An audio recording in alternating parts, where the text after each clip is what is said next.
like to go on and take a look at this text which you have in your packet, beginning on page 2. It's from the Zohar, which is the major work of the medieval Jewish mystics, produced in Spain in the 13th century, attributed to a great Jewish scholar, Shimon Bar Yochai, who lived in the 2nd century. And Shalom always took the view that it was written in the 13th century by a rabbi named Moses de Leon. But it now appears from more recent scholarship that though the Zohar may have been edited into final form by Moses de Leon, it seems to reflect much, much older traditions that de Leon simply was afraid might be lost unless they were written down, and that he sort of compiled these older traditions into this great central work of Jewish mysticism called the Zohar. And I want to take a look at this particular text for 2 reasons. One is it's one of the most famous texts from the Zohar, but more important, in my view, as we'll see when we finish our analysis of this text, it'll take us more time than we have tonight, that almost all of the major characteristics and many of the major motifs of the Jewish mystical tradition are found precisely in this one text. So if you wanted a sort of composite view of the Jewish mystical tradition, then it's important to try to understand this one text. Okay? And you'll also get some kind of taste of the flavor of the way the Jewish mystics thought, because they did not think in a linear way, they did not think in a, progressive, Aristotelian, logical way. They thought in a very subtle way, multivalent way, many levels at the same time, and as can be expected, they were influenced by earlier forms of Jewish reasoning and Jewish logic, which are very different than the kind of logic that we are used to today. Mr. Hoffman, did you have a question? I read Sholom's argument on Leon's authorship of the Zohar, and your kind of casual statement that appears to be wrong. Could you elaborate a little bit on, do we know when the origins were, or do you have a better suggestion? The best article thing that's been written on it recently is an article by a scholar at Hebrew University in Jerusalem named Yehuda Libes. His work is now being translated into English, and this is available in English. His essay on the authorship of the Zohar is available in English now. In one of his books, I forget the title, I think Studies in the Zohar it's called, in which he suggests that, as I mentioned, that Moses de Leon edited the Zohar from earlier sources that may stretch back quite a long time. This suggestion I already heard orally from my mentor, the late Abraham Heschel, but Heschel never wrote it down. So, and then, spend 50 pages of footnotes trying to prove it the way that Libes did. But you have Libes, and Edel, in a very sort of hidden footnote in his book Kabbalah, New Perspectives, also makes this suggestion, but without adducing sources to prove it, because his very good friend of Libes, and Libes was writing this, so he didn't want to preempt Libes. But I think it's fairly well certain now. But as I tried to mention before, this kind of thinking is very different than the kind of thinking that we're used to, and draws upon certain earlier motifs, Talmudic motifs and so forth, which uses a very, very different kind of logic than we're used to using. So did you say that Shimon Bar Yochai was in the 2nd century and he wrote this? He is considered traditionally the author of the Zohar. So in traditional Jewish circles, if you ask people who wrote the Zohar, they'll tell you Rabbi Shimon Bar Yochai, and if you ask them how and when he wrote the Zohar, they'll tell you the famous legend in the Talmud, in the tractate Shabbat, that Shimon Bar Yochai was sitting in the academy one day, and there was a debate in the academy. And the debate was over the issue of whether the Roman occupation of Judea was good or bad for the Jews. So one of the rabbis gets up and he gives this long speech how the Roman occupation is good for the Jews. He said, why is it good for the Jews? Because the Romans do wonderful things. What do? They build great roads so we can get around fast. They have one currency. The whole Roman Empire makes commerce easier, and they build great hotels. So anywhere you go in the Roman Empire, you have a great hotel to stay in. So Shimon Bar Yochai gets up and he says, no, the Roman occupation of Judea is terrible. He says, you think they build these great roads so we can get around? No, he says, they build these great roads so their troops can get around and squash rebellions anytime they want. You think they have one currency to help us with commerce? No, they have one currency to make it easier to collect the taxes and oppress us. And you think they have these great hotels for our convenience? He says, no, those are the bordellos for their troops that they station in all the provinces to oppress the people. So apparently there was an informer in the academy, and a warrant was placed out for Shimon Bar for Yochanan ben Zakkai's arrest, for Shimon Bar Yochai's arrest. Shimon Bar Yochai, of course, being a mystic, knew that they were going to come to arrest him, and he went with his son, Rabbi Elazar, to a cave. The Romans then went to his house. His wife was there. They said to her, where are they? She said, I don't know. The Roman officer, according to the story, offered her jewels and perfumes and all kinds of things if she would tell them, and she said, I really don't know.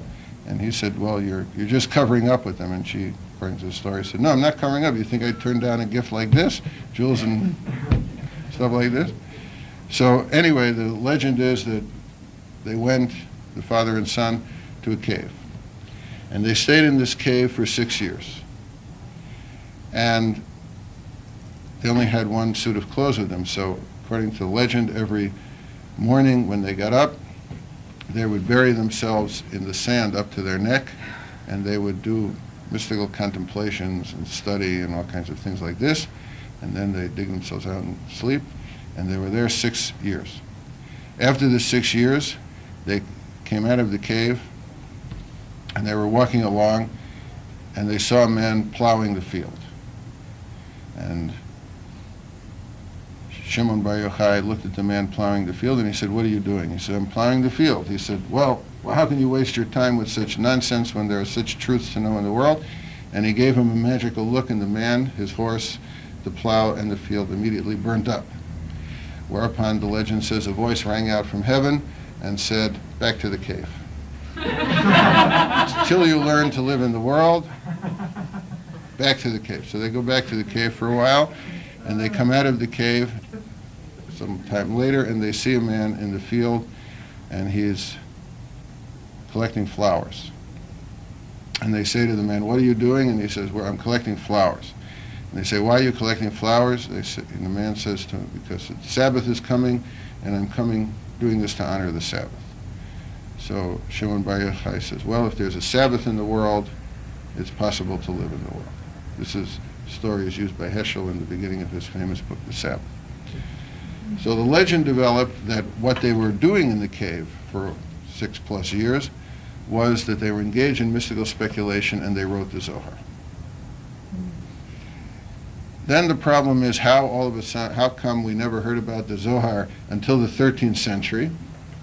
And then there's another legend how the Zohar text, the original copy, was lying in this cave for all those hundreds of years, about 1,100 years.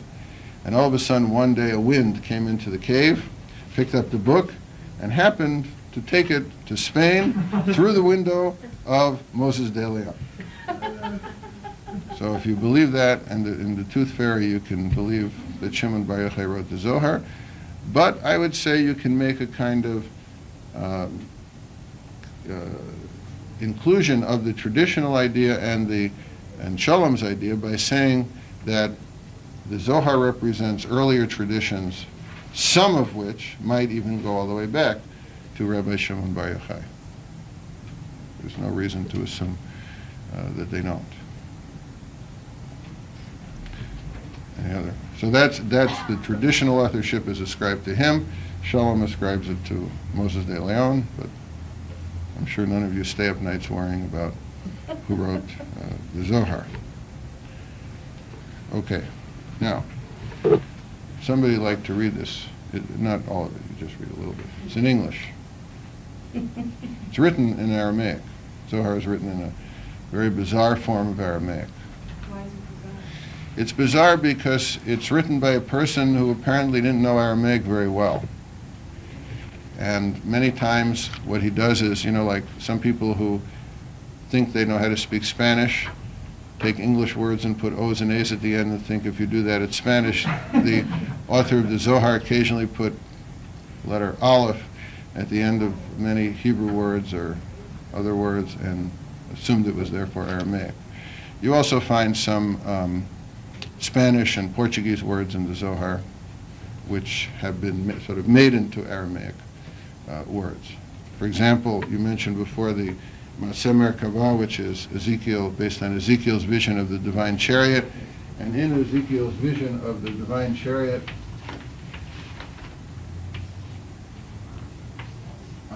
he talks about Eish Nogah, a touching fire. And the Zohar, for example, says, well, that's where the word for synagogue comes from. It's Nogah, which in Old Portuguese means synagogue, synagoga. That's Nogah. So you find other Spanish terms there as well. But the Aramaic is very bizarre, compared, say, to Talmudic Aramaic or something like this. Okay, would somebody like to read? Or are you too tired already? No. You're not too tired? Or would you like to defer the study of this text next week? We can do it all in one session. Well, as much as we can. I'll tell you what, let me defer the discussion till next week because I don't want to begin it and stop it. But now let me shift to something else and then we'll conclude. And that is, I want to say a word about the logic of all this. I mentioned to you that they very often draw on Talmudic logic, and I just want to give you one example of Talmudic logic so you can see that it doesn't work the way we're used to things working in our culture. Now here is an example of Talmudic logic. You don't have this example in the Talmud, it's sort of extracted from the Talmud, but to give you an example of how this works. Here's a case. Two men fall down a chimney at the same time. One has a clean face and one has a dirty face. Which one will wash his face? Clean face. The one with the clean face will wash Which his one has a dirty, which they had before they fall in? No. Or the dirty face one has- after they fall out of the After they chimney, fall. through the chimney. There's no way he could have gone through it without getting dirty. I'm just asking the question. See, I'm giving you an That's the answer. See, you're already, that's the answer, but we're not up to the answer yet. I want you to see how their mind works. So they would start like this. Here is a case. Two men fall down a chimney. One has a clean face and one has a dirty face. That's the case.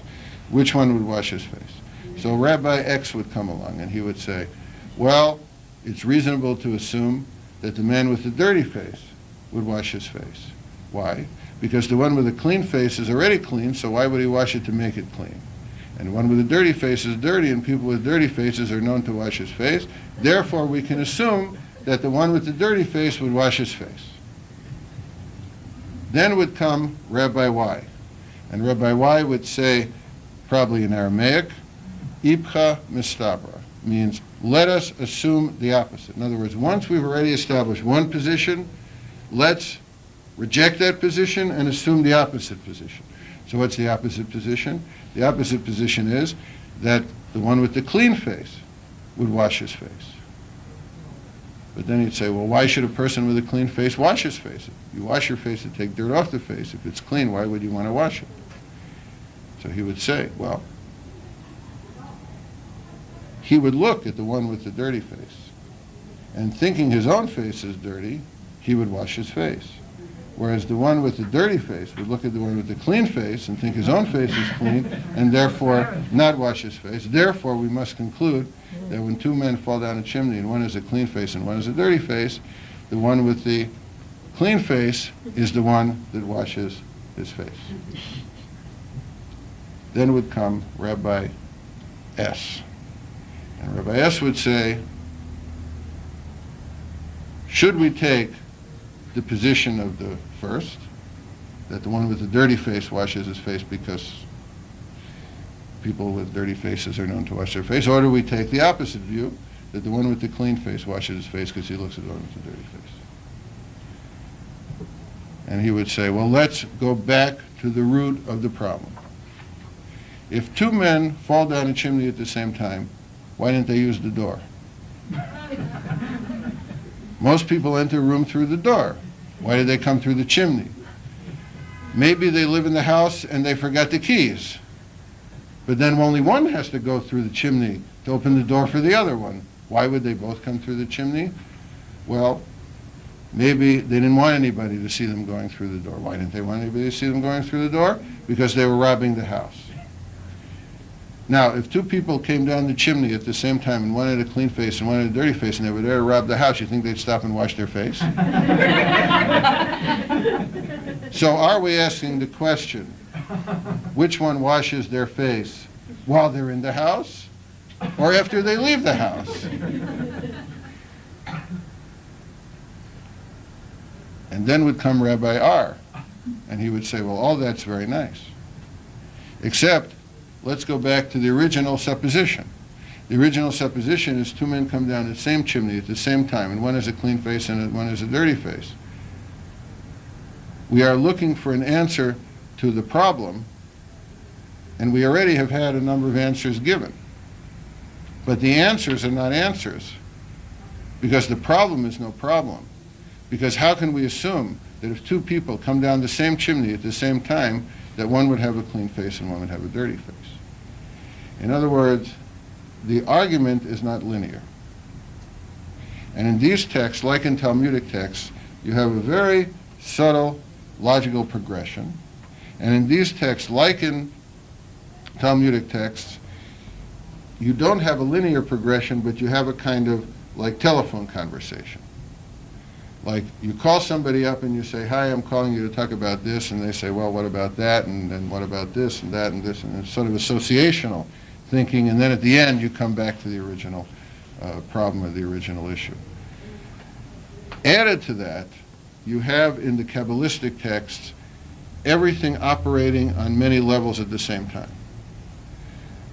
Because the Kabbalistic literature is highly, as we'll see, symbolic.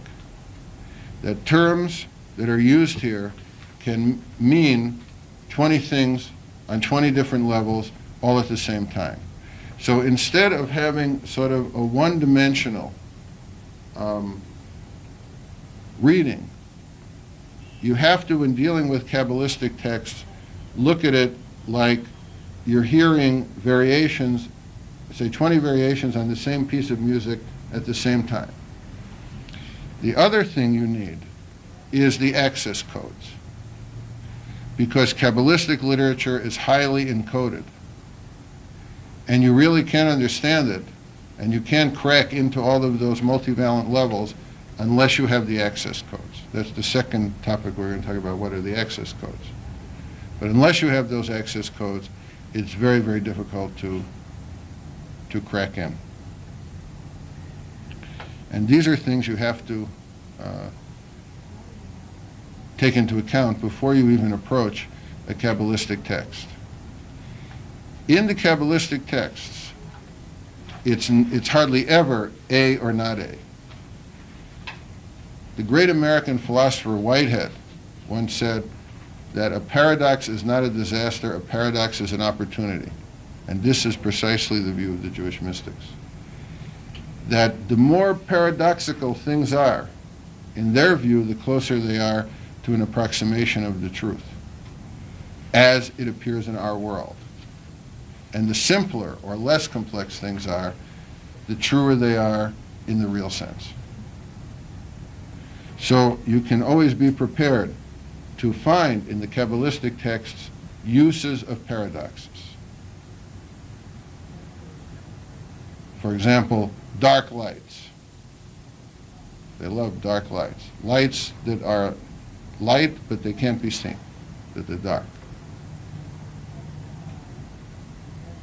Because if a Kabbalistic text, if a mystical text is too clear,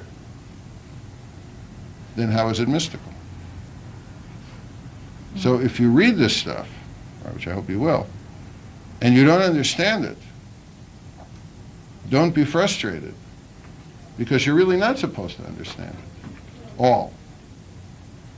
Because if it's all clear and precise and understandable, then how is it mystical? And certainly if you don't have the access codes, I'll try to provide you with some of them, but if you don't have the access codes, then you're not going to be able to crack in at all. Because the basic assumption of the Jewish mystics is that as I said before, is that the apparent is not necessarily the real. So what may seem to be going on in these texts is never really what's going on, unless you have the access code when you can figure out what's going on. And what appears to be is hardly ever what really is. Because the assumption is that there are always veils of illusion placed in front of us, and that if you're a very good mystic, you might pierce through some of those veils.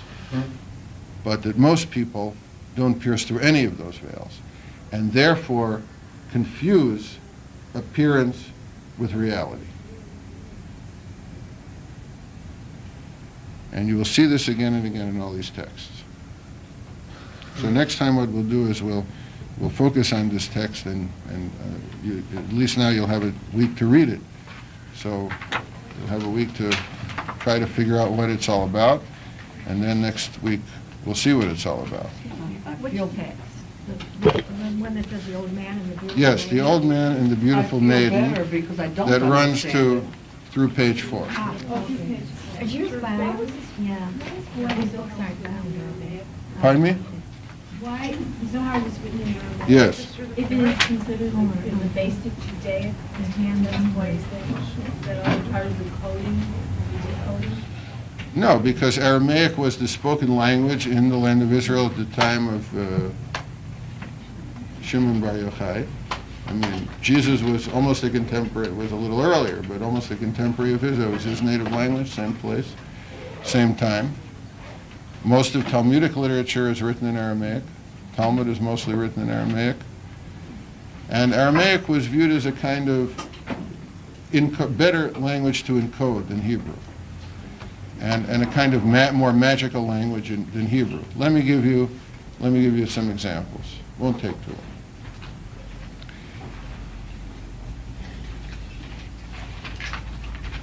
Certain prayers that we have in the Jewish liturgy, say like the Kaddish, like the Kol Nidre, I'm using examples you probably know, are in Aramaic. Why are they in Aramaic? They sound better. Aramaic's a much better language nicer language than Hebrew, I the think. language. There is a tradition that angels speak only Hebrew.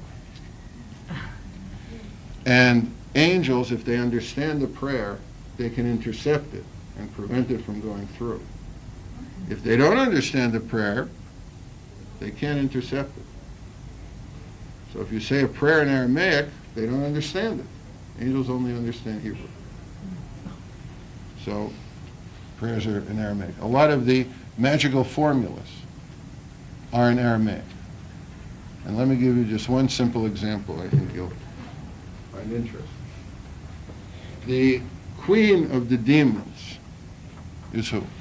Lilith. Lilith, right? And the spell you say to keep Lilith away, who does she want to attack all the time? Children. Children.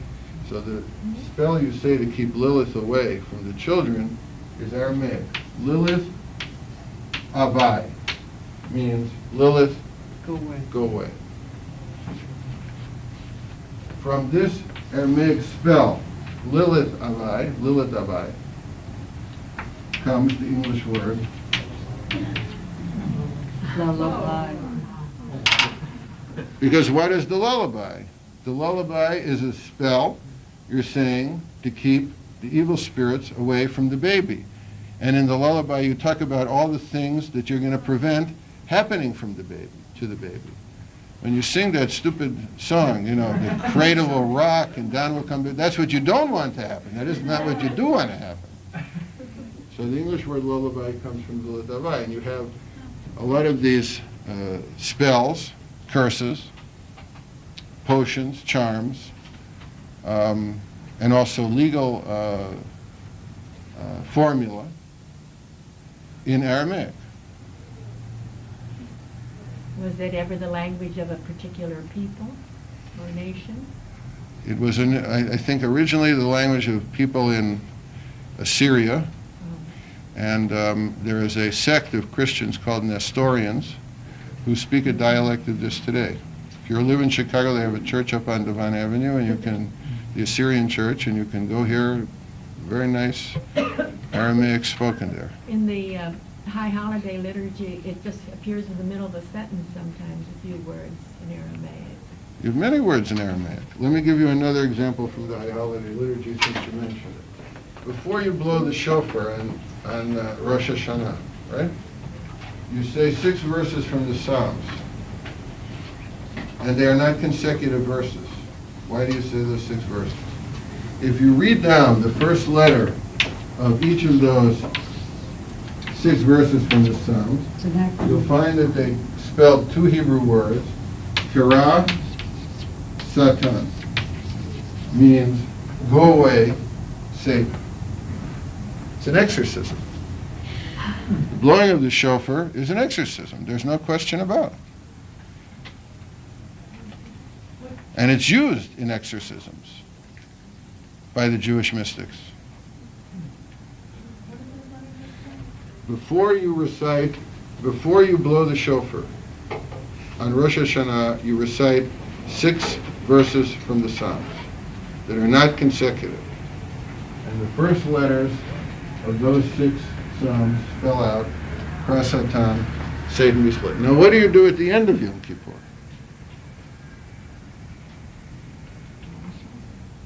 Before you blow the shofar. And why do you blow the shofar? You say some things. They're not really part of the liturgy. They're added later. What did you say this means? Satan. Satan, go away. At the end of Yom Kippur, before you blow the shofar, you say certain things, certain numbers of times. No. Yeah, You say repeat at the it. end, after the whole thing is finished, Yom Kippur, Israel. you say Shema. How many times? Once. You say the Baruch Shem 3, right? And then you say Adonai Hu Elohim, which is what the people said with Elijah on Mount Carmel, 7. And then shofar. What's going on there? This is at the end of Yom Kippur. 11. Now, Satan is called in the Bible Hasatan, the Satan, in the book of Job, for example, right? In Hebrew, each letter has a numerical equivalent. What's the numerical equivalent of the Satan? A is 5, Shin is 300, 9, 50. How much is that? 364. 364. How many days in the solar year? 365. 65. Right? Oh, Yom Kippur is called in the Talmud how? In Aramaic, of course. Yoma, the day. Yom Adin. Yoma in the Talmud. Yoma, the day. What does it mean, the day? It means the day that fills out the year that is not the same as all the other days. How is it not the same as all the other days? Because on all the other days, the Satan, Hasatan, 364, rules the world. On Yom Kippur, he doesn't rule the world. Right after Yom Kippur, he wants to come back and rule the world. You want to keep him away. How do you keep him away? You try to exorcise him. That's with an O, exorcise. How do you do that? A spell. You cast a spell. And the shofar, which is what you use for an exorcism. Now, how do you cast a spell? You cast a spell by magical formula. And by saying magical formula a certain number of times. And the best numbers for magical formulas are odd numbers. Why? Because the idea in the magical tradition, which is part of the mystical tradition, so I'm not going too far afield here, is the idea is that if the number is an even number, it's divisible. And therefore things represented by an even number are divisible, meaning they're vulnerable. That's why, for example, it's not considered good in Jewish tradition to get married on Wednesday. Because Wednesday is the fourth day of the week, and 4 is easily divided into 2 and 2. It's good to do things on the third day of the week, right? Yes. Your mother told you to move on Tuesday, right? Because 3 is an odd number, and it means it's indivisible, means you're indivisible, you're impregnable. So 3 is a good number because it's the lowest indivisible one-digit number, maybe. We still have 1 to worry about. I'll get to it in a minute. And you have 7, which is the highest one-digit indivisible number, right? Because 9 is 3 threes and 8 is 4 twos or 2 fours. So 7 and 3 definitely are good numbers. And then throughout the history of mathematics, you have a debate, is 1 a number? I don't want to get into the debate in mathematics. The debate essentially is a number, is 1 a number, or is a number mean multiples of 1? So to play safe, here they consider 1 a number. So you have 3 odd numbers, cardinal numbers, 1, 3, and 7, which are spells. And you have the shofar. So you're casting the spell and the Hasatan, so he doesn't come back after the day is over. And then you have the shofar, which is the exorcism to chase him away. Yeah. But you snuck in the word solar year. The guys who would have been dreaming this up would have been working with a lunar year primarily. No, because the Jewish months are on a lunar year, you're right. But they were also on a solar year. Why do you have leap years, leap months in the Jewish calendar? Because of the solar year, not because of the lunar year. So why have these, I mean, I know that it's an agricultural. Also, it wouldn't fit, the numerology. Yeah, well. Pardon me? I mean, you readjust the calendar by leap months according to the solar calendar, so the seasons, the holidays don't come out in the wrong season. So leap year or non-leap year, you don't have a Jewish year with 365 days, I don't think ever. So it's, I mean, your point was the one I was trying to make, that they're adjusted the... It's a very good question, but you see, you're integrating the material again, you know. I thought Tuesday was the good day to get married Tuesday. because God said twice it's good. Yes, that's the argument they gave after the fact. After? After the fact, look, breaking the glass at the wedding. Yes. What is that for? Now they tell you, you know, you Originally- have to worry about children starving. So it's nonsense. Was originally for breaking the hymen. No, it wasn't for that. That was the Freudians introduced that Really? in the 30s. No, the real reason was that in the transition periods of life, the rites of passage, the idea was that people were especially vulnerable to the evil spirits. And so you had to protect them during those particular rites of passage. And marriage was one of the top rites of passage. So you have to protect the bride and groom. First thing you do is you put them in a hideout. That's the chuppah, it's a hideout. Hide them out from the evil spirits. You put on the veil so that they can't see who the bride is. Then you have the custom of the bride walking around the groom, magical circle, to protect him from the evil spirits. And then, as soon as they're married, the evil spirits want to come and seduce the bride before the groom has his chance, and so he has to chase them away, so he breaks the glass to chase them away. Why do you think the Russians, when they finish drinking, throw the glasses in the fireplace? Why? Because when you're drunk, you're vulnerable. The only way in the house, you're locked there in the winter, is through the fireplace. They're afraid the spirits are going to come in through the fireplace and attack them, so you throw the glass to chase them away. The breaking of the glass, I mean, it's very clear. This, by the way, is connected, so I'll tie in now at the end what I said in the beginning.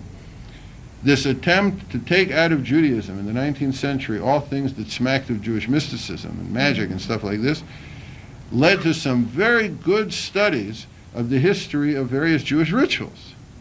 And one of those studies was a study by the great Reformed Jewish scholar Jacob Lauterbach on the development of the custom of breaking the glass at the wedding.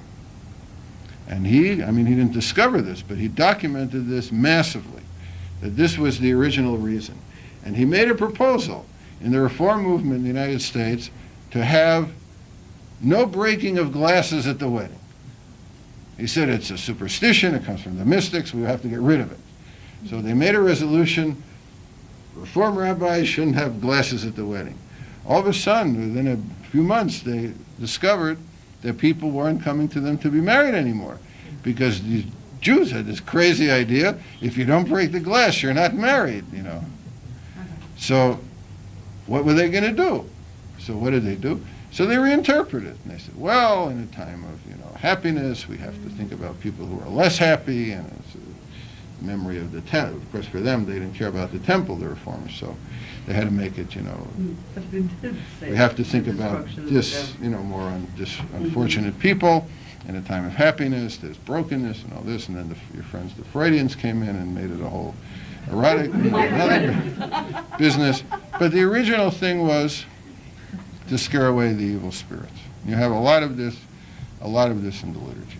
You're saying the Reform movement changed the interpretation of it? It was already interpreted as the temple, but they didn't want the temple to be rebuilt, because they thought the sacrificial cult, was a stupid thing, and they didn't look forward to its being reestablished, so they said like this, well, we can't say it's in memory of the temple, and we want the temple to be rebuilt, so we have to come up with something else, something more universal. So what's more universal? Well, we're all celebrating here and having a good time, so we should do something that is reminiscent and reminds us of people who are less fortunate. A broken world, a broken ecosystem, I don't know what. So that's what we do. So, but before the change that they made to the interpretation, you're saying the traditional... The original reason was to chase away, it was an attempt to chase the evil spirits away from the bride, and almost everything else you see in the wedding service, from the chuppah to the circles around the bride to the veil, is all related to that. And if you want to read a very good book which has a lot of these, it's written already many years ago, but it's still the best book on it, Joshua Trachtenberg book called Jewish Magic and Superstition. The only great fallback of the book is that he relies almost totally on Ashkenazic Jewish traditions and has very little about Sephardic Jewish traditions, but it's really still the best thing. Jewish superstition. Jewish Magic and Superstition. Trachtenberg, he was a rabbi in a very small town in Pennsylvania, I think eastern Pennsylvania, and during the 30s he was trying to figure out this idea the Nazis had that Jews were demonic. And he wrote a book on the history of anti-Semitism called The Devil and the Jews, in which he traced this motif of the Jews as being demonic. And this got him into the whole business with demons and stuff like this. And then he wrote this book on Jewish magic and superstition. It's written, I think, in the 20s or 30s. It's still the best book. In the 30s, still the best book. It's in print. And you'll find a lot of that there. Okay, so on that happy note, demons away from you. And Say Abai is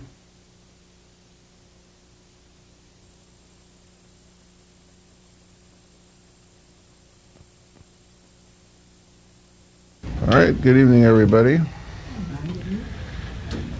As Yogi Berra used to say, you all know who that is, right?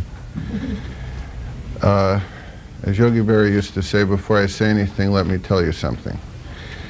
I had promised that we would begin this week by taking a look at this one text from the Zohar, which you have in this red thing, beginning on page 2, because I wanted you to encounter a Kabbalistic text and to draw from that Kabbalistic text many of the major characteristics of Jewish mysticism, which I hope you've read it and tried to find them there. And if you didn't find them there, then it gives me something to do. If you did find them all there, it makes me sort of obsolete, so I hope in a way you didn't find them there. But I have to sort of fudge a little bit on this promise, because I noticed at the end of our last session, last week, that when I was discussing some of these things relating to folklore, magic, and things like this, you seemed very interested. very much.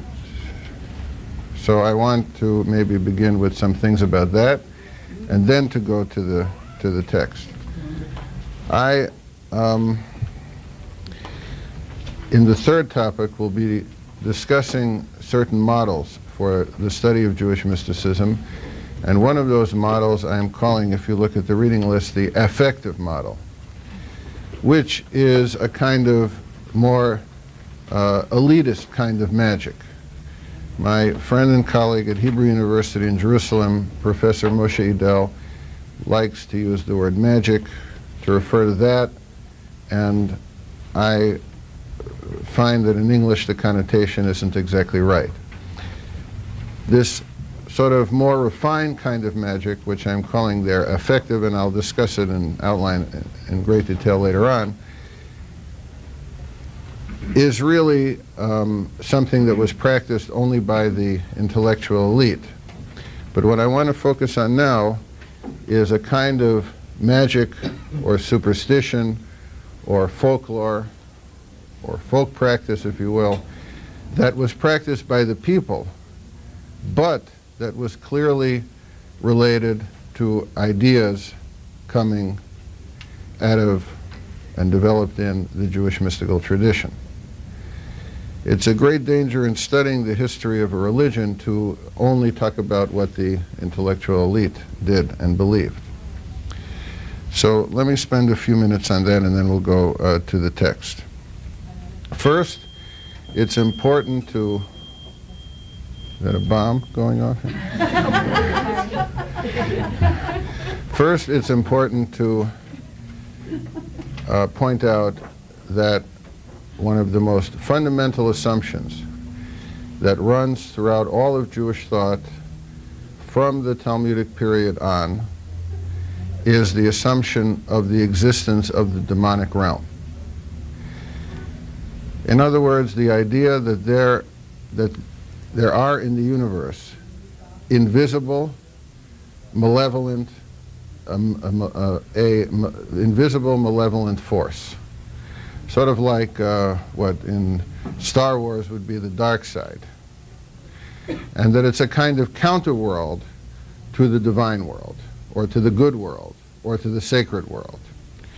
In the Zohar, the major work of the medieval Jewish mystics, this counterworld, this world of the demonic, is called in Aramaic Sitra Achara, which simply means the other side.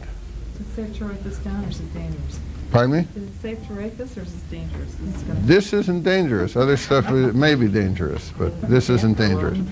This just means other side. That's all. Oh, okay. Seter means side, achara means the other. It's Aramaic. And the idea is that this is a kind of counter-world to the divine world, to the sacred world, to the good world. Now, the notion is that what we have to do is to be constantly at a state of alert regarding this world, because we are constantly, unless we take certain measures to prevent it from harming us, are constantly vulnerable to this world. Now, let me add here two kinds of footnotes. One is, you might say, how could people believe in that? That there's a whole demonic realm out there waiting to get us. Sounds very paranoid.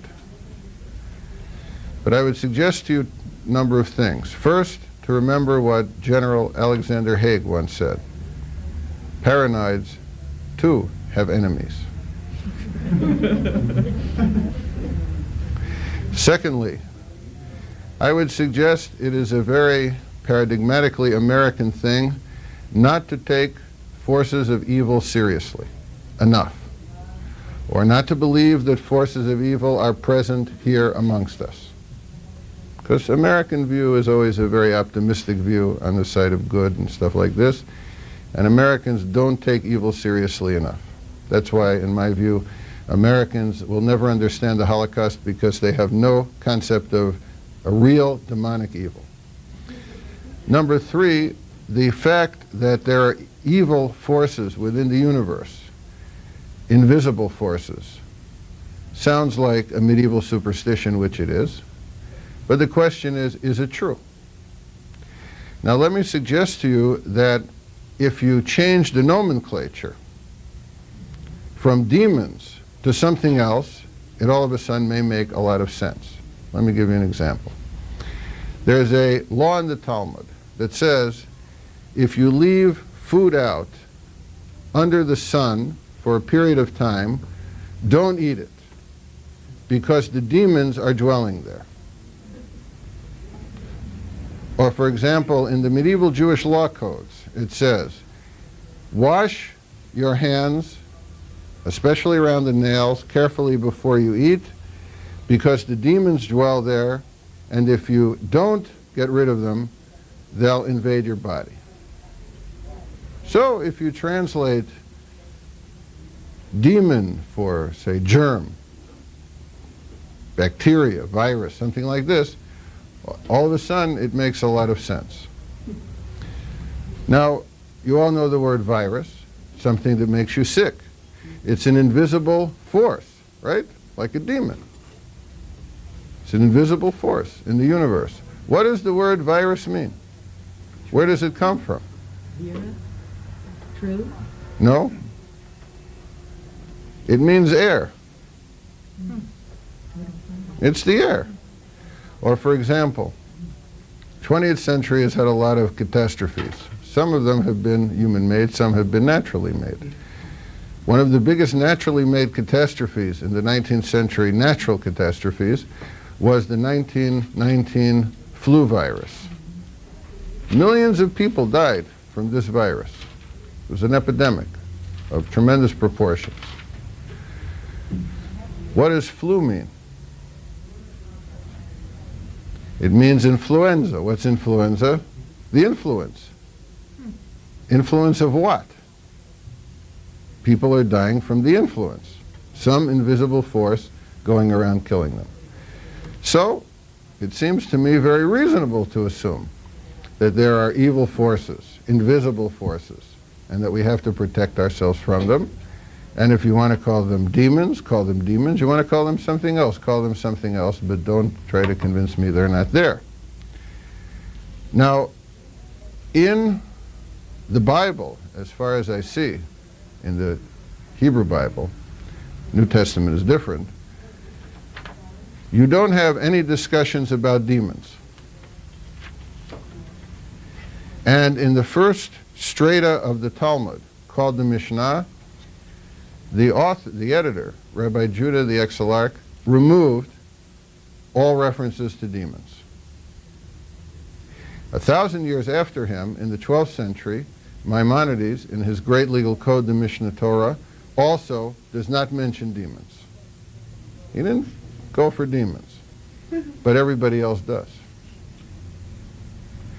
And a lot of Jewish magic, folklore, and superstition is based on the assumption that there is a demonic invisible force, can manifest itself physically too, within the universe, and that we have to confront it, acknowledge it, and protect ourselves from it in certain ways. And many of the forms of Jewish folk magic have to do with being a response to the existence of the demonic forces in the universe.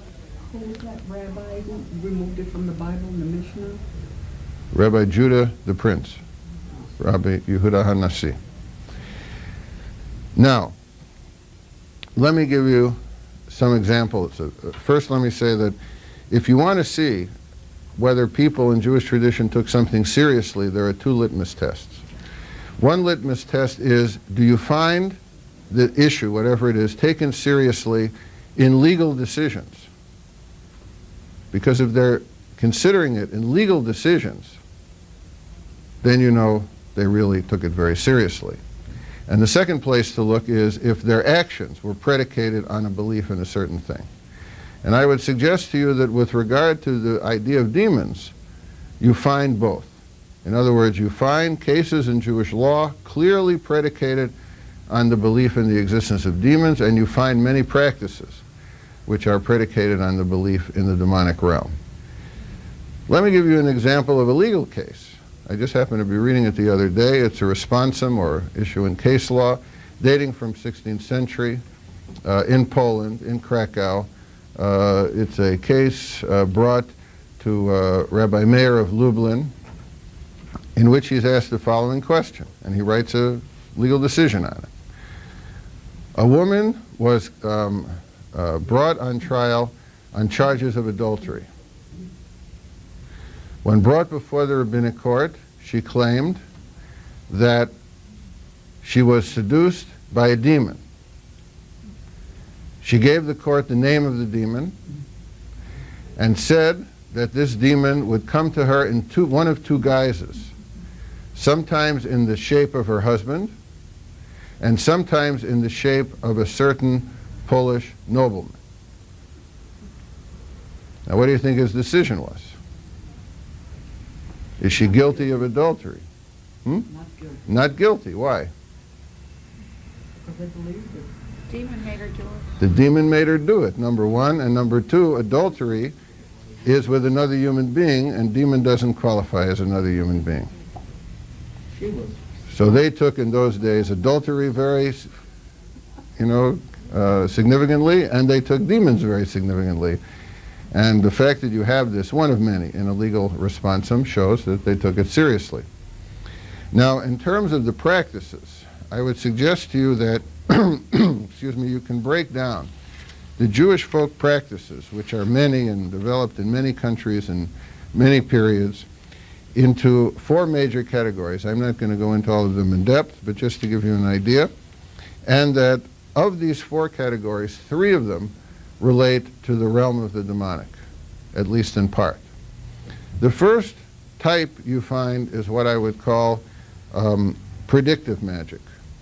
In other words, the attempt to use certain predictive techniques in order to find out what may happen to you, particularly bad things, so that you can then go to the second category, which is preventative magic, and take the necessary steps of prevention against those things happening to you.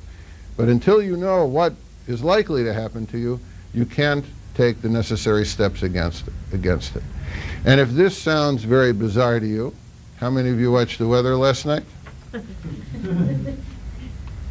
And how many of the weathermen were right that it wouldn't rain until tonight? If you're out all day, you know. They were all wrong. With umbrellas. So, there's a whole industry of futurologists. Mostly they're usually wrong. So here they had a notion that if we want to, and why do we have futurologists? For the same reason that they wanted to predict the future in order to be able to benefit from knowing what is going to happen and to protect ourselves from the bad things that may happen. Let me give you an example of this that has to do with the coming high holidays. Someone once asked me, are there Jewish parallels to, say, civil holidays. So, of course, there are. There's a Jewish Memorial Day, there's an Arbor Day, there's an Independence Day. So it happened to be when this person asked me, their son was there. So the son says, is there a Jewish Groundhog Day? And as it happens, there is. And here's what it is and how it relates to the holidays coming. You have the idea that in the high holiday season, God is making a decree about one's fate for the coming year. How do you know what the decree might be? I found a tradition in 16th century Germany where on the festival of Hoshana Rabbah, which is the 7th day of the Feast of Sukkot, so about a little more than a week after Yom Kippur, and Hoshana Rabbah was considered sort of the last deadline for doing your repentance, sort of an extended deadline, like with taxes, you file late, extended deadline, that if people come out of the synagogue after the service on Hoshana Rabbah, they should look at their shadow. And how the shadow looks will tell you how your year will be, that not the next 6 weeks like the groundhog, but how your year will be the next year. So if you come out, you have no shadow, you're in very bad trouble. You know from the Dracula movies, right? Dracula has no shadow. If you're dead, you have no shadow. So if you have no shadow, you're in big trouble. If in the shadow, say, a limb is missing, this is a bad portent. So they believed shadows could tell the future. They believed that if you knew numerologies of certain biblical verses, and you wanted to find out certain things, that could tell the future. Of course, they believed that dreams were portents of the future, and that different things in dreams pointed to different things. Already in the Talmud, in the first tractate of the Talmud, Brachot, in the 9th chapter, they have a whole discussion of if you see this in a dream, it means this. If you see this, it means that. So they didn't need Freud for symbols. In the Middle Ages, of course, astrology was very big. And of course, we being sophisticated technological moderns don't believe in it, even though you have a column in every newspaper in America that people must be reading, right? You say to somebody in Jewish circle, good luck. What do you say? What does it mean? Lucky star. Mazal is an astrological constellation. May you be under a good constellation. That's what Mazal means.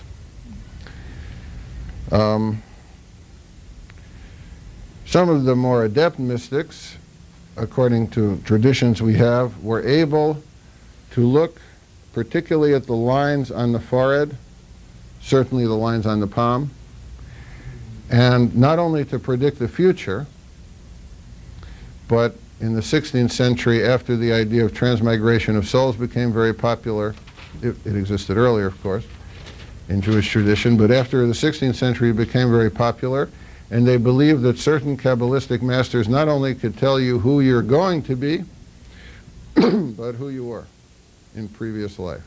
There's a very famous story about the founder of Hasidism, the Baal Shem Tov, that he came to a certain town, and the people of the town were very haughty. And he said to one of the leaders of the community, "Why are you so proud? I see by reading the lines in your forehead that in your last life you were a mouse." So this is some example of predictive, and there are many other examples possible. Then you have preventative magic. In other words, if you know that you're vulnerable, or because it's a certain period of time when you're more vulnerable than others, like as we discussed last time, when it's a rite of passage, marriage, birth, things like this, or certainly illness, you're more vulnerable. So you need protection. Or when you see through some method of predictive magic that you're more vulnerable, you need some kind of protection. So you need some kind of preventative magic. Let me give you an example from the coming high holidays of preventative magic. Do you know what Tashlich is? It's a custom relating to Jewish New Year. Anybody know what it is? Yes. All right. Throw away your sins in the water. In what form? Breadcrumbs. You throw the breadcrumbs in the water, representing your sins, and it's a form of repentance. Now, I mentioned to you last week the late Professor Jacob Lauterbach, who did this famous study on breaking the glass in the wedding, because he wanted to show that all Jewish traditions that came originally from some magical or superstitious practice should be eliminated. He also wrote a study on Tashlich, in which he showed, I mean, somebody else could have done it too, that the origin of the custom of Tashlich, which, by the way, is not generally observed by Lithuanian Jews, following the tradition of the Gaon of Vilna, who believed it was a stupid superstition, Lauterbach showed that the custom of Tashlich began in the Middle Ages in Germany as a way of paying off the spirits that live in the lakes and rivers near which Jews lived. In other words, if you're going to bathe in the rivers and you're going to have your water, drinking water from the rivers and the lakes and ponds, then you better be sure you paid your protection money to the demons that live in those lakes and ponds. So it's a kind of protection money. That's a preventative kind of magic. Or, for example, what is the origin of it, the Seder, Passover Seder, spilling the wine out of the cup when you say the plagues?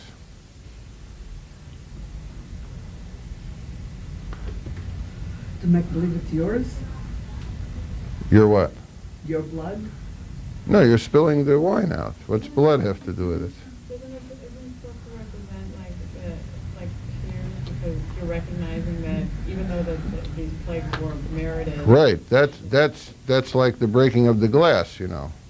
That's the alternative interpretation. No, that's the cover-up interpretation. The cover-up, yeah. That's the American liberal interpretation, the universalistic interpretation. So the origin of the spilling of the wine? Who is also sitting there not being fed and not being treated very hospitably? No, the demons. You got to pay them off, or they're gonna attack your guests and ruin your whole dinner there. You better pay up. So it's the Jewish mafia. Why do you keep salt on the table throughout the meal? You're supposed to leave salt on the table all the time. So you can, the demon comes up behind you, you can quickly reach and throw it over your shoulder. That's one reason, but if the salt's on the table, the demon won't get on the table because they don't do well with salt. They don't do well with salt, and they also don't do well with spit. That's why it's custom. That's where, of course. And notice how many times? 3. Always 3. When? Because 3 is a magical number, as we discussed last. And of course, the circle. The circle is always a protective thing. She was first. How do they reconcile predictive magic with prohibitions in the Torah about soothsayers and fortune tellers? That's a very good question.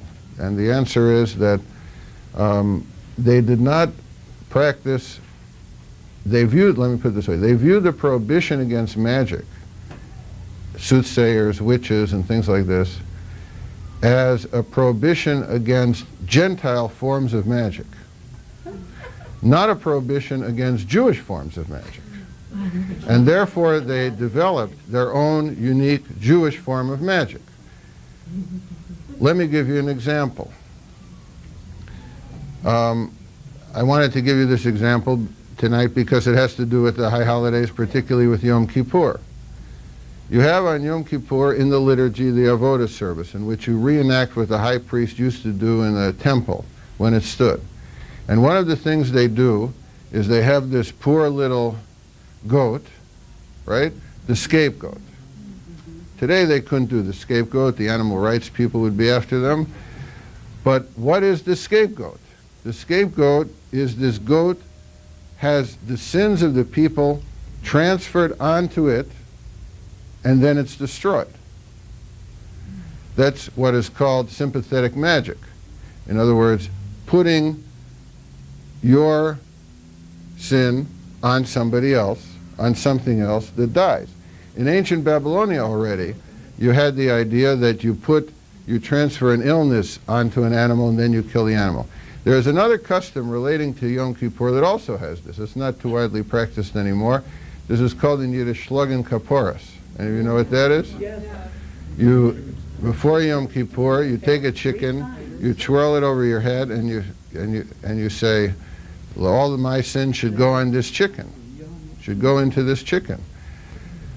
That's a form of sympathetic magic. This is not outlawed by the Bible. So they developed their own kind of magic.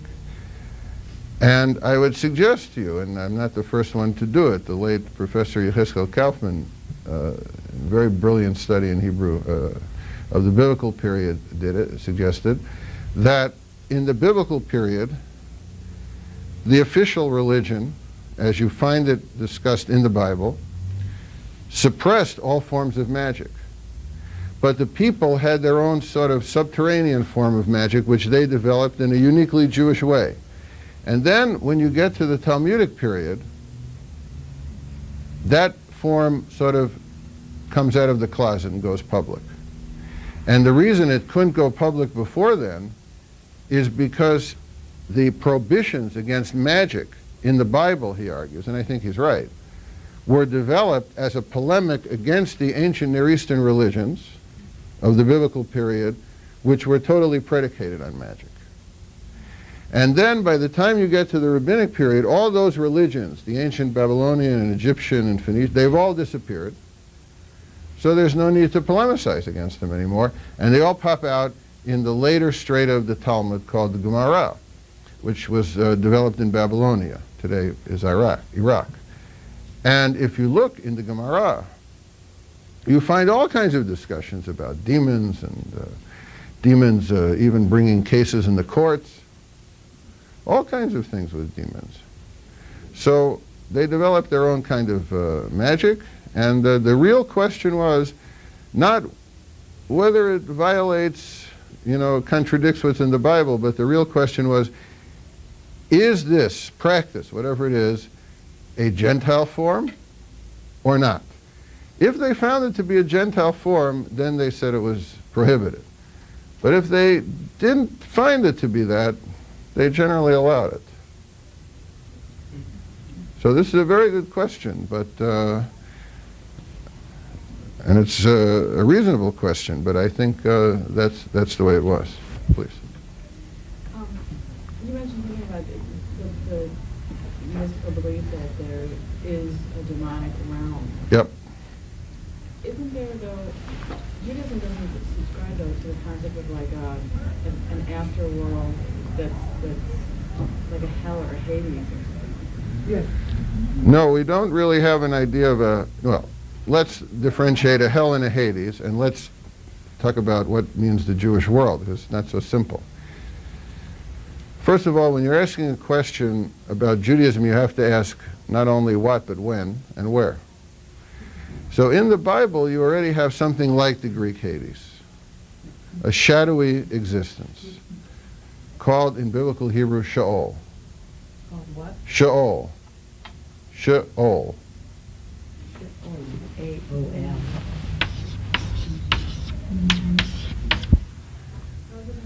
Sheol.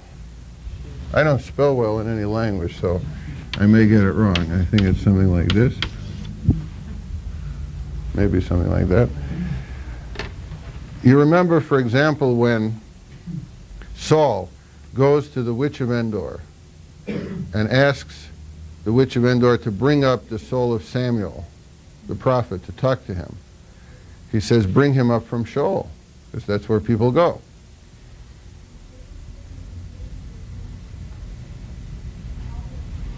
On what television program do you have a reference to the witch of Endor? Oh, Bewitched. Bewitched. Endora, the mother. Right? Well, isn't that an interim place? Interim to what? No, this is no interim Heaven place. or hell? No, they didn't have a heaven and hell in the Bible. No, that's, again, this is the question when. When? In the Bible, you have this realm, Sheol. You go there, it's a shadowy place. We don't know exactly what, but that's where you go. Is that from, that is, that which is all? What do you mean all? That all? No. I don't know where it comes from. It's probably Well, some Akkadian word. No. What he said, he didn't know. No. Where it comes from, where The Witch of Endor. Oh. Now, in the Talmud, the great innovation of the Pharisees was to take two ideas in the Bible and put them together. Until then, they were not together. If you look at the history of ideas, one of the things you find is many of the greatest invention of ideas is not a new idea, but seeing an unprecedented relationship between two old ideas. And the Pharisees took these two ideas, namely that there is some kind of life after this one, which was in the Bible, and then secondly, the idea that there is divine justice, that the good are punished, the good are rewarded, and the evil are punished. And they put those two ideas together because they came to the conclusion that since it's clear in this world it doesn't work out that way, that it must work out that way in another world if we're going to maintain that God is just. It has to work out somewhere, so since it doesn't work here, it works there. And this was the great innovation of the Pharisees. Their preferred form of the afterlife was resurrection of the dead. But I don't want to get into that. Now, the tradition that you mention is a tradition based on a Talmudic statement that says the worst of the sinners stay in the Hebrew term Gehenna, Gehinnom, for no more than a year, 12 months. This is why we have the custom of saying the mourner's Kaddish for 11 months. Because the assumption is the person you're mourning for wasn't so bad that they're the worst person, that they deserve to stay there a whole year, but there may be something about them you don't know. So to play safe, you do 11 months, but not a year because that would be an insult. That's how this custom developed. No, the tombstone can be laid any time from a month to the year. It doesn't have to be a year. The year is an American custom. In Europe, it was mostly after the 30-day period. So what is the concept of Gehinnom? I'm getting there. The concept of Gehinnom, first in the Bible, it was a place in Jerusalem. It was the garbage dump in Jerusalem. And that place... Before that, it was where children were sacrificed from all. Yes, of course. Good. Then later, it becomes, in the rabbinic period, it becomes not hell, but purgatory. Namely, it's not a place you stay forever, it's a kind of transition place where you stay between whatever time you get there and the year, and then you go wherever you go.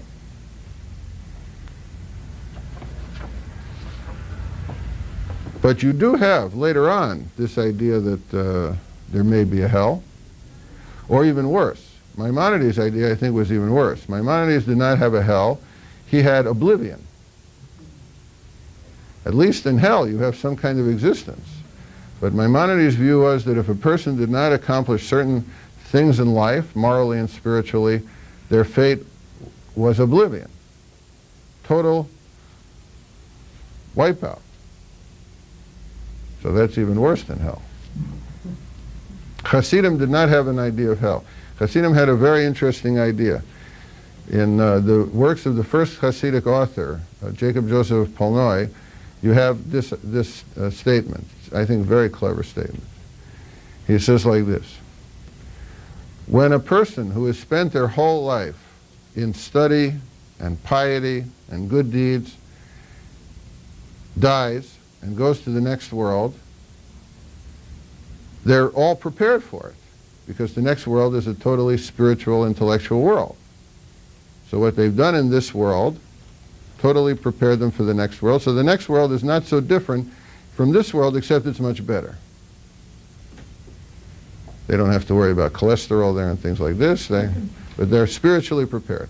But when the evil person goes to the next world, who has not prepared themselves spiritually, and they're in a totally spiritual, intellectual world, then they have a rough time adjusting. So Jacob Joseph said, when the righteous person learned person gets to heaven, gets to the next world rather, they're in heaven. For them it's a heaven because it's the summation, the realization of everything they aspired for. But when the evil person gets to the next world, for them it's a hell because it's so different than everything they did down here.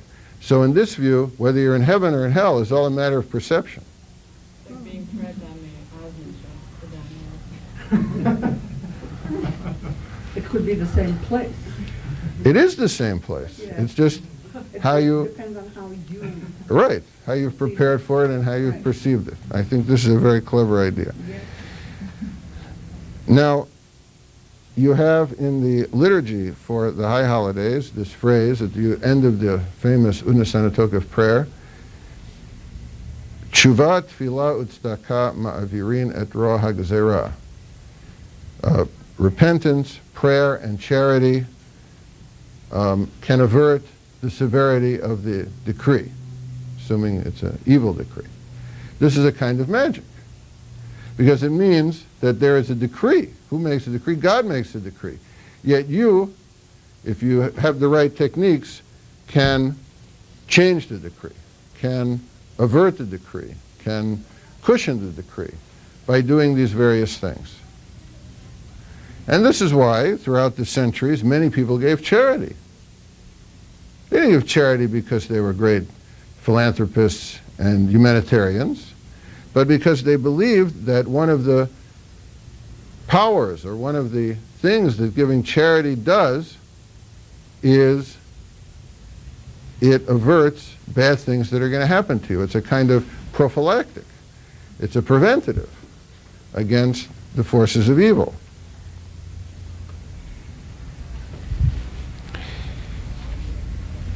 And as I mentioned to you at the end of the last session, there are certain spells you can say that prevent evil. And that's how, as we discussed, the lullaby developed, spells against Lilith, the demon of the night. That's probably how the custom of the mezuzah on the door developed, that it's a kind of amulet to keep evil out of the house. It's how the breaking of the glass at the wedding developed. And it's why we say the spell at the end of Yom Kippur, something one time, something 3 times, and something 7 times, in order to keep the demonic forces away from us after the end of Yom Kippur. Then you have the third kind of magic, popular, very popular, and that is what I would call curative magic, which is once the forces of evil have already attacked you and have made you ill, for example, or threaten your life, for example, then you need certain techniques to cure yourself. And this is where all the different varieties of folk medicine come in. And why did people use folk medicine? They used folk medicine because they knew it worked. They knew that certain herbs worked. They didn't know why. So you had potions, and you had charms, and you had amulets. The Hebrew word for amulet is kamea. Probably comes from the Latin word cameo. That's why people wear these cameos around their neck. It was originally an amulet. And the most extreme form, I would say, of curative magic would be exorcism. That if you have, and an exorcism relates to 2 kinds of things. It relates to a place and a person. Of a place, you say properly in English, the place is obsessed. Of a person, you say, person is possessed. But a place is obsessed. Now let me give you an example. It actually happened here about 20 years ago in Skokie. About 25 years ago in Skokie, there was a case of a child who lived with their grandparents, didn't particularly like them, so one day took a hatchet like Lizzie Borden and chopped them up to death. And went to jail, and the estate wanted to sell the house, and as you can imagine, had a difficult time selling the house. The real estate agent kept lowering the price. They couldn't sell the house because everybody knew what happened in this house. She killed him in the house. So, after the house on the market for a long time, the real estate values in that area are going up, the house is going down, and a couple moves here from Israel, and they see all these houses are very expensive, and this house is very cheap. So they want to know why. So they find out it's cheap because what happened there.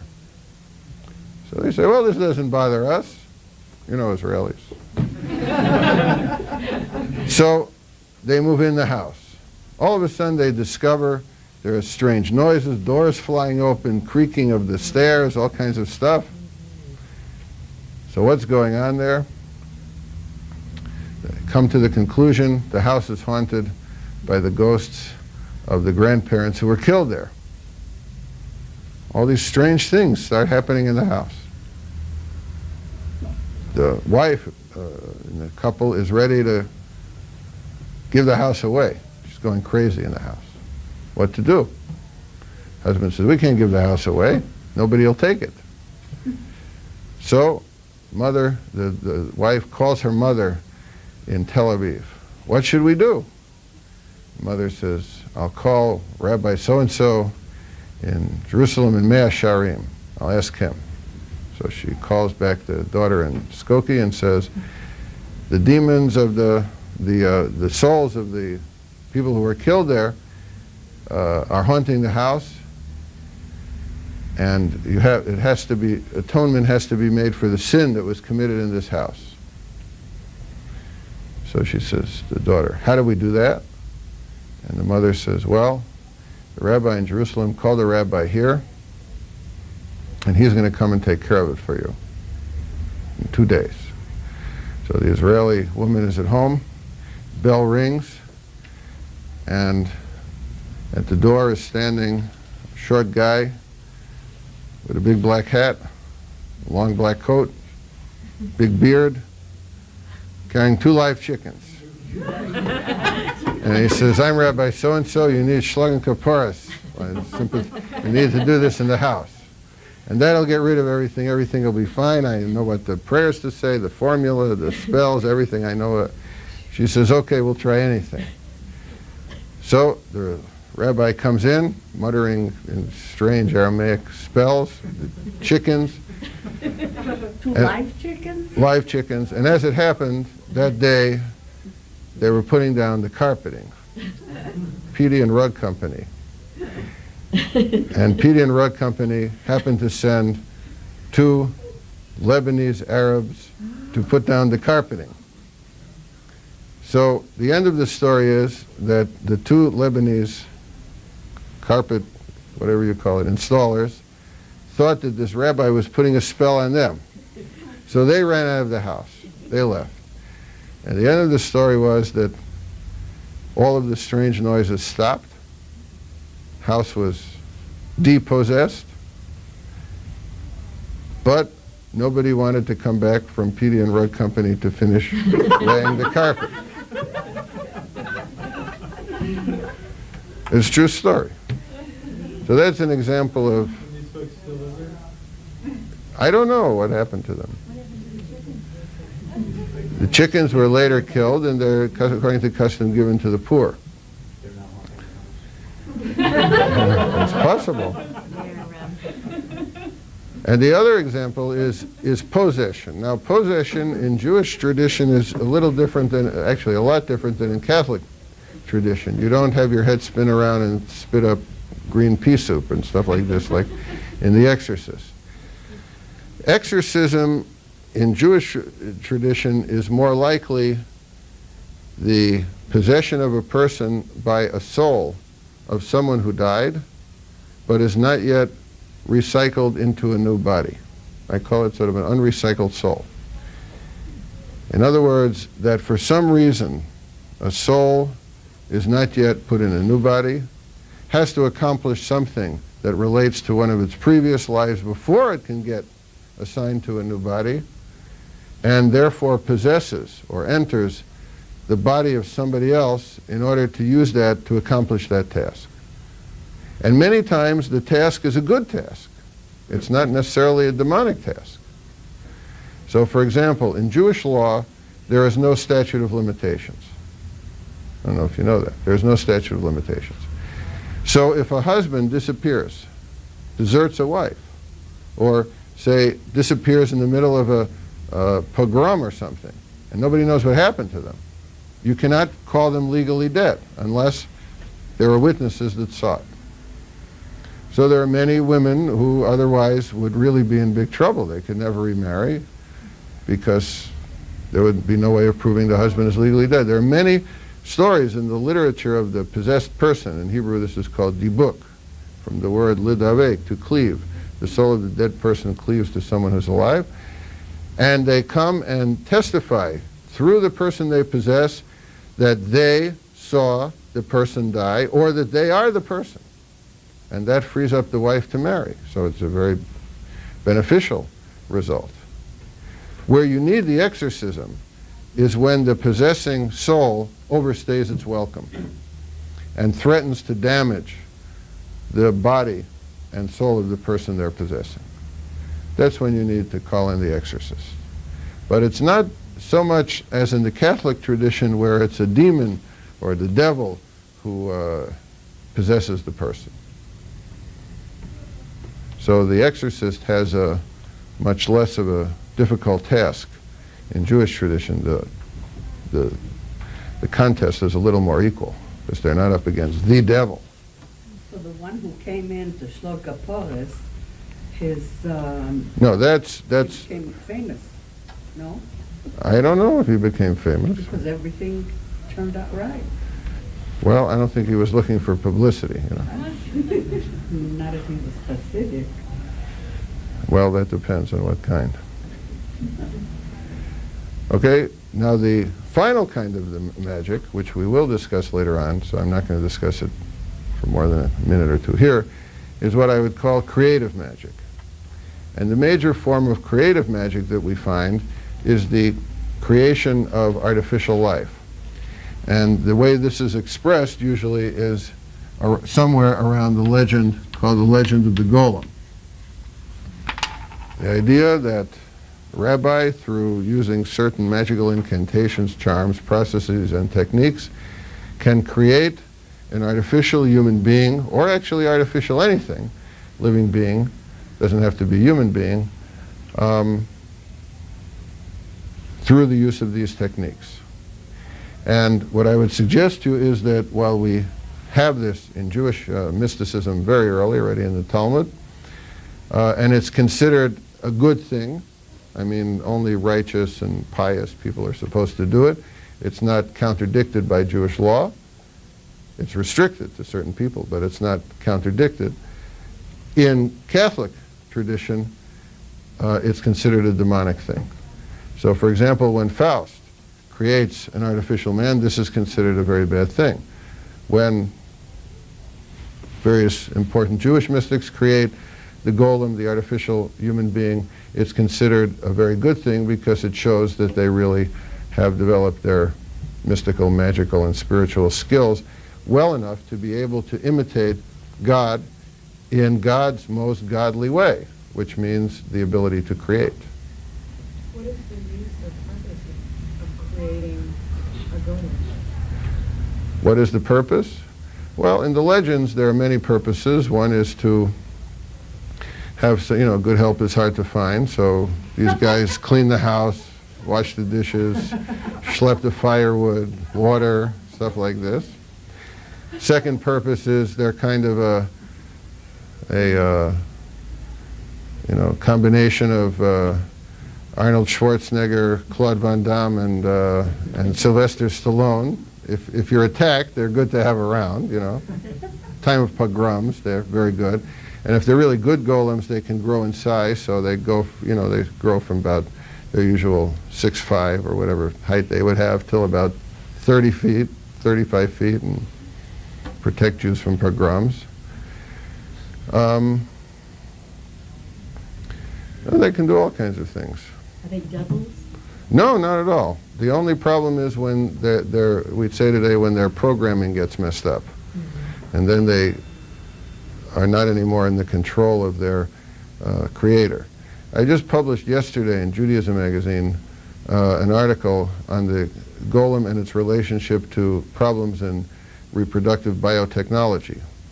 Because now in treatment of infertility patients, you have the use of all kinds of ideas of creation of artificial life or creation of life artificially. And I see this as a kind of modern expression in scientific terms of the legend of the golem. But I don't want to get into there. You can read it and you'll find it very, I hope, interesting piece. I think it's a very interesting piece because no one's ever written on that before. No, it's in a journal called Judaism. It's a national journal. Just came out yesterday, so I don't know if you can find it.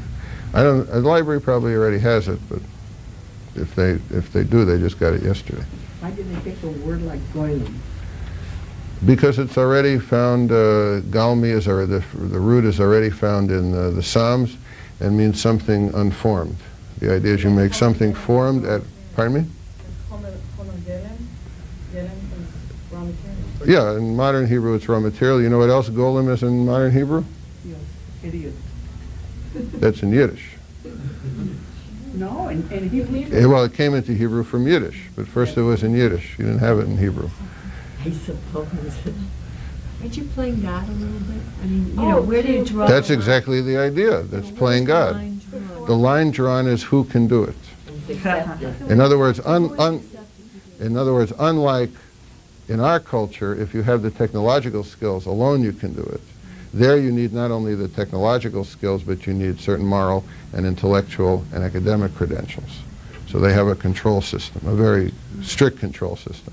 And all these legends about the golem injuring or even killing its creator was their way of saying, you see, even these guys who met all the requirements are in danger from their creation. It's not by chance, by the way, that the word robot, you know who invented the word robot? It was invented by two Czech playwrights in their play R.U.R. Their name is Čapek. And robot comes from the Slavic root meaning worker. And there's no question they were influenced by the golem. There is also no question that Mary Shelley in the Frankenstein story, she had just come back from Prague when she was in this thunderstorm in the castle with Lord Byron and her husband, you know, Percy. And they started telling horror stories, and she said, well, I just came back from Prague. I heard a great one there. And they said, well, why don't you write it up? And that became Frankenstein. So there's no question Frankenstein is related to the golem. And it has probably the most influential Jewish legend since the biblical period. So I think it has tremendous implications now. Was she Jewish? No. Yes, Mr. Howard. Judaism also has this angelology that flourished in the rabbinic period, including, I guess, some angels that sort of maybe went bad. I'm assuming or inferring that demonology is not a subset of angelology, but had a completely separate origin. Absolutely, absolutely. But you see, the idea is demons were already created by God. Already in the Midrash, you have the idea, what are demons? That God finished the work of creation with the beginning of the Sabbath. So the idea is that demons were things he didn't really finish. They're unfinished products. But then you have, you know, you don't have only one tradition. You always have more than one. So another tradition is, with angels and demons, is that we create them. In other words, you have an old tradition that every time we do something good, we create an angel. And every time we do something bad, we create a demon. And wherever we go, we're accompanied by all these, that's why it's so crowded in here, angels and demons.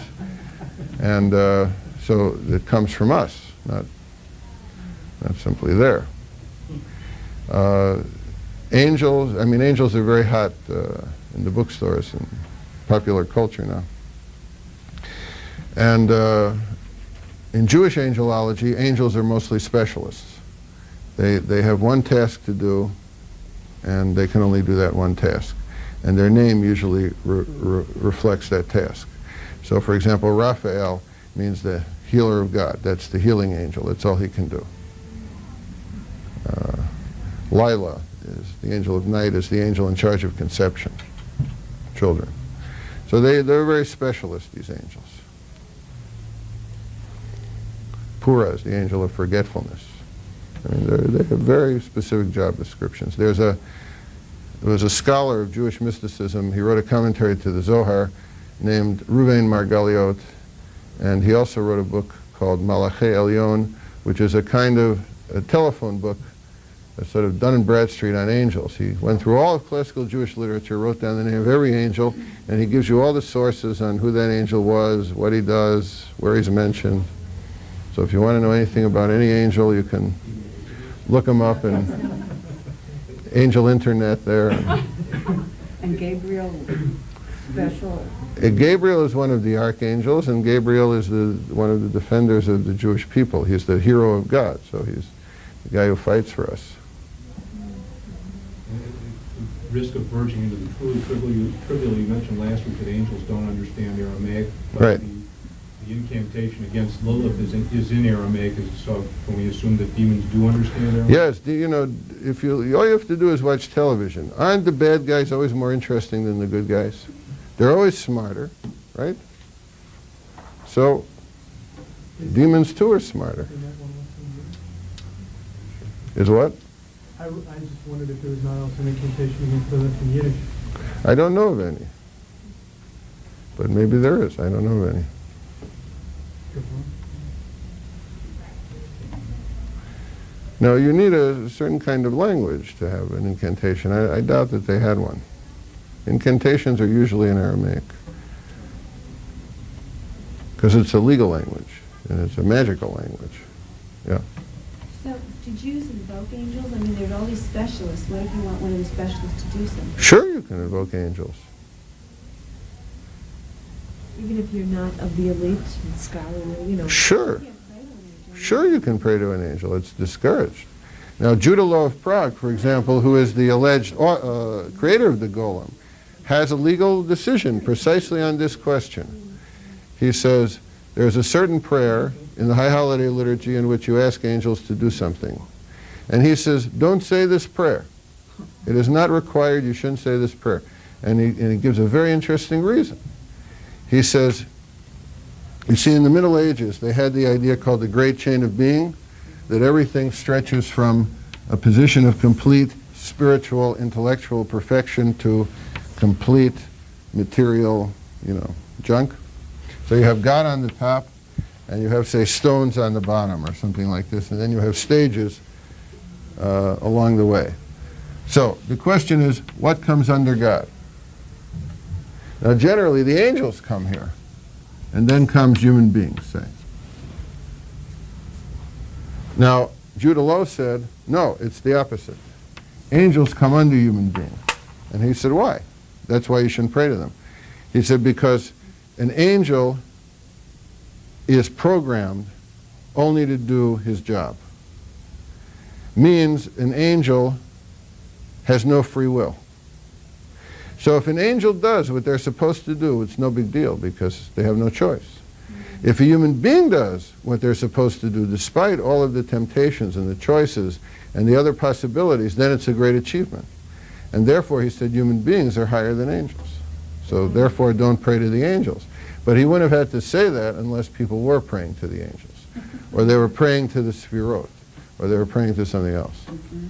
Please. Well, I was just going to say that when you go to bed, you say at night, B'Shem Adonai Elohei Yisrael, Me'yamini Mismali Gabriel. You're always invoking angels to stand around your bed. Yes, exactly. To Because protect you. right, that's protected magic. So, I mean, Right. it's a common thing. I mean, Right. people say it every 1, night. 2, 3, right. Because when you're sleeping, you're in a vulnerable time. So So you're you invoking need, angels. right. Yeah, your teddy bear won't do it for you. You need Gabriel and Michael and these guys to do it for you. Right. It's a very good example. Yeah. Question. So, in Judaism, is there a concept similar to karma, where if you do something good in this life, you come back as something that's higher in this food chain of... Yes, absolutely. Absolutely. you have the idea of reincarnation. You don't necessarily come back as a human. And you can come back as anything on the chain. That's the example I gave before, the Baal Shem Tov, where he says, the guy in your former life, you were a mouse. So it shows you can be a mouse. I'll give you a very cute example. I found in a 16th century text. I really think it's very kind of cute. You might not think so, but there is a verse in the Psalms. It's recited in the liturgy every morning. And it says in Hebrew, Ashira Ladonai, I sing to God, Ki Gamal Alai, because you, God, have redeemed me. I will sing to God because you, God, have redeemed me. Now, the usual Hebrew word for redeemed is Ga'al, not Gamal, but Gamal means to redeem. It also means something else in Hebrew, a camel. So here's how this 16th century German rabbi interprets it. He says like this: who wrote the Psalms, according to Jewish tradition? King David. When did King David, see, the demons are in the clock. When did King David write this particular psalm? He says, well, it was after his business with Bathsheba. Why did he write the psalm then? So he says like this: because David knew that the sin, the punishment for the sin he had with Bathsheba would be that in his next life he'd come back as a camel. For bad sins, you come back, very bad sins, as non-kosher animals.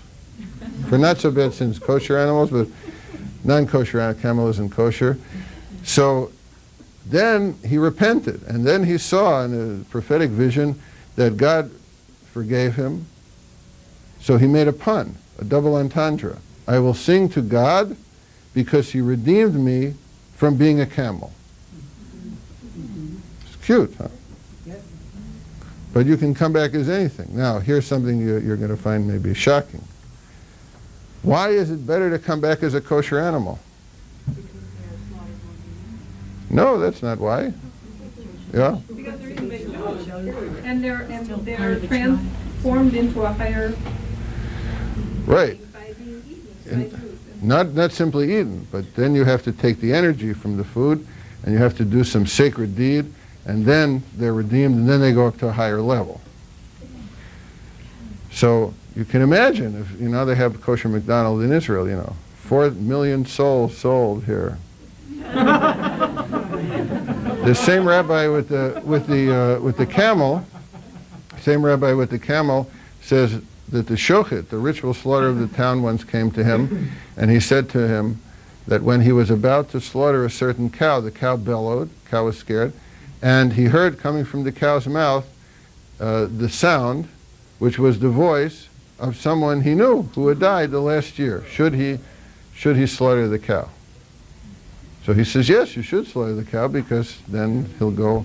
So this is a polemic against vegetarianism. It is a polemic against vegetarianism.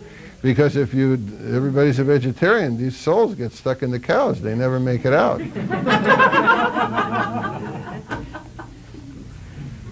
There's a big polemic against vegetarianism in Jewish tradition. I hope you're not a vegetarian. I'm not offending you, but there is. Because the idea is that in the Messianic era, that's when we'll all be vegetarians. Now, another story. Why what? Because then things revert to the way they were when the world was perfect, in the Garden of Eden. It's not until Noah that you have the permission to eat meat, till the world is messed up. This, I would suggest, is a major distinction between Jewish ethics and Christian ethics. That Christian ethics begins with the assumption that we live in a messianic world, and Jewish ethics begins with the assumption we live in a messy world. And in a messy world, not everything is perfect.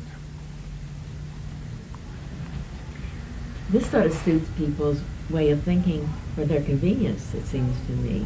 Especially about this thing, you touched on something when you mentioned the vegetarian and non-vegetarian to me. And it sounds almost childlike. But I suppose if it's the way that they believe, it's a belief. But it doesn't sound very sound. Depends what you mean by sound.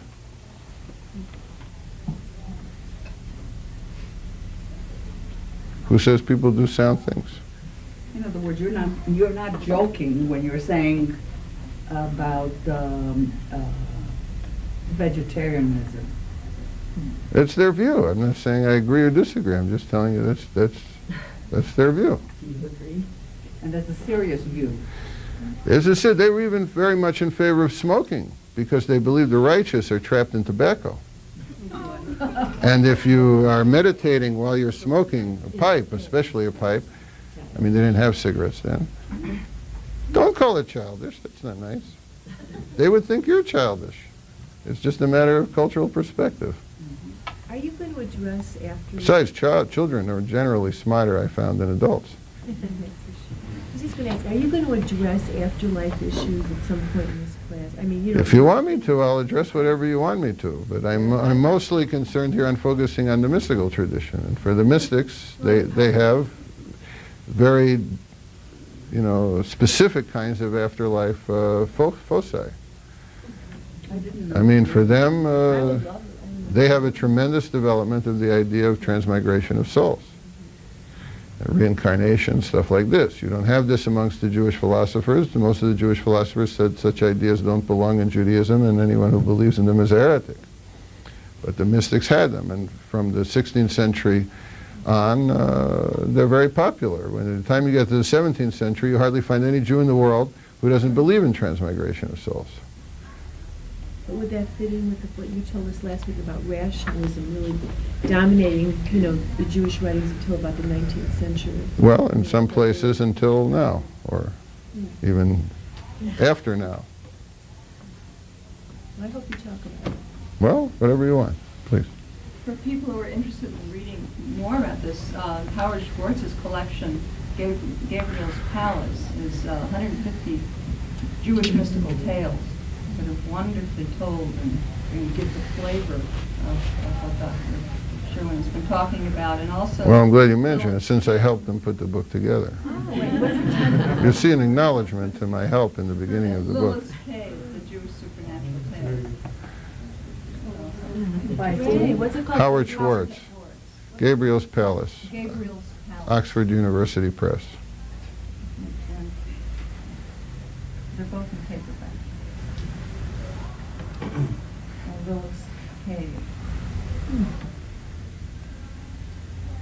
Okay, any other questions about any of this? And what Because then I'm going to book- leave it and go to this text. What book are you reading that's giving you all these My? tidbits from the 16th century?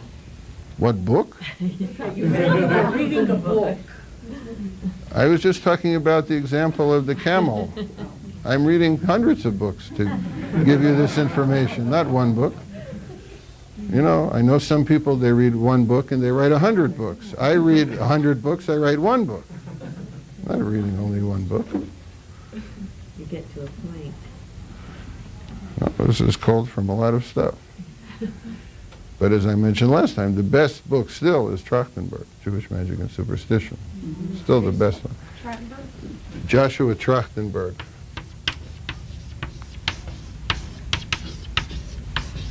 And as I mentioned last week, the only real drawback to the book is that he only deals with the Ashkenazic tradition. He does not really deal with the Sephardic tradition. Let me give you an example. In preventative magic, Ashkenazim used the color red. I don't know if when you were a child you had a red ribbon around your baby carriage or your crib or something like this, because red keeps away the evil spirits. For the Sephardim, it's mostly blue. For the Sephardim... It's mostly blue. If you go to Israel and Sefer, it's all blue. So it's, all where you view it from. So that's really the big drawback with Trachtenberg. What was the name of that book? Jewish Magic and Superstition.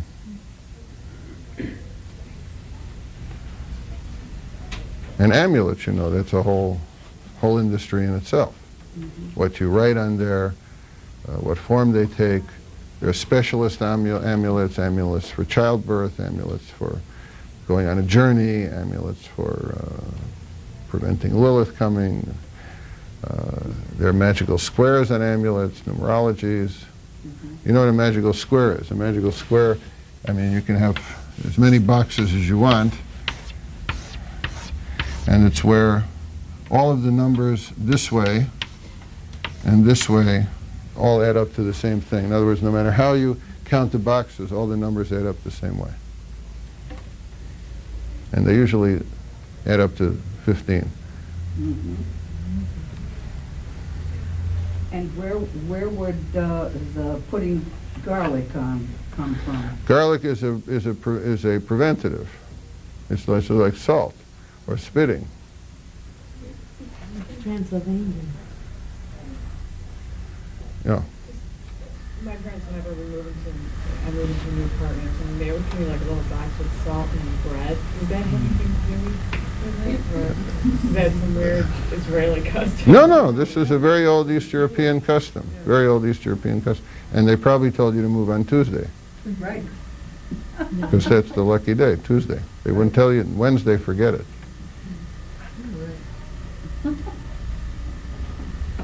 And if you think all of this sounds very bizarre, I was reading an article the other week in the business section of the Sunday New York Times that the most accurate predictor of the stock market is a psychic. And he has a newsletter, Psychic Stock Market or something like that, and he has the best prediction rate of any analyst in the country. And he's predicting a 100-point drop in November, so we'll see if he's right.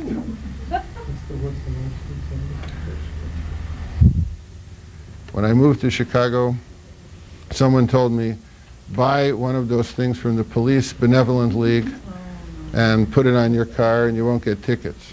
So I don't think it works, but it's an amulet. So we all have these things every day. I haven't found that it works, but they told me it works. I'm not saying all amulets work. All right, any other questions? All right, then we'll take a break now for 10 minutes, and then we'll take a look at this text.